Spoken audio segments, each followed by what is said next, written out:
Hi, it's Tim Hagan from Progress Coaching, and welcome to another episode for the Coaching Conversations podcast. Now, we are on Stitcher, we are on iTunes, and multiple different channels. Please check us out. Now, one of the things that you'll get out of our podcast episodes is a lot of content, a lot of strategy. It's not fluff, it's not concept, yet we really want you to engage with the content and let us know your feedback. If you have any questions, feel free to reach out to us. If there's topics you'd love to have us address, we would love to share them with you. Let us know your impact and let us know your feedback. One of the greatest lessons I learned, which was over 40 years ago at IBM, is the value of being in control of feedback. Now let's take a step back and let's hear the word feedback. You hear it. Where does your mind go? Does it go to strength-based or does it go to constructive? I've got to hear this.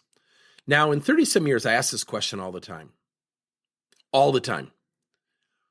When a boss calls you into the office, what's the employee's first response? I've never, ever had someone respond to that positively. It's always, what did I do? I must be in trouble. Oh, geez, the boss is upset.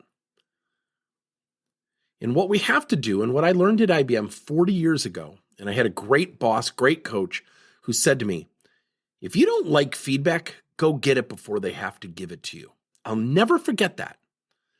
And she said, Tim, if you want feedback, go get it. Because if you get it early, you'll learn from it. If you get it early, it won't build up in their minds.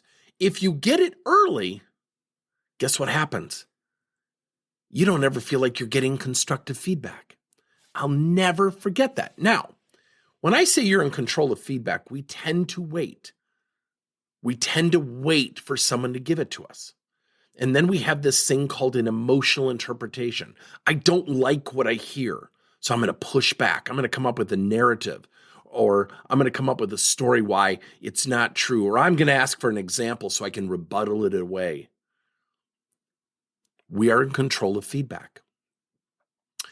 And I often share this with people, and most people don't like to hear this.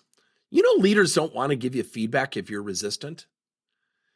And how often, as kids or our kids, they'll say, oh, mom and dad are just bugging me because we give them feedback, right?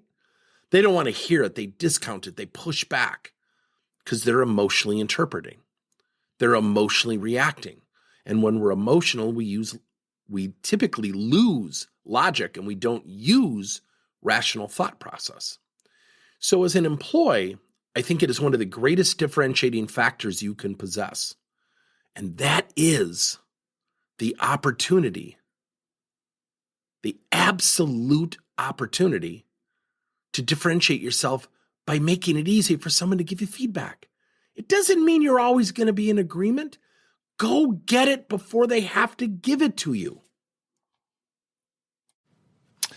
Thank you for listening to another episode of Coaching Conversations by Tim Hagan and Progress Coaching. Now, our company is always coming out with new and innovative solutions to help leaders coach their employees.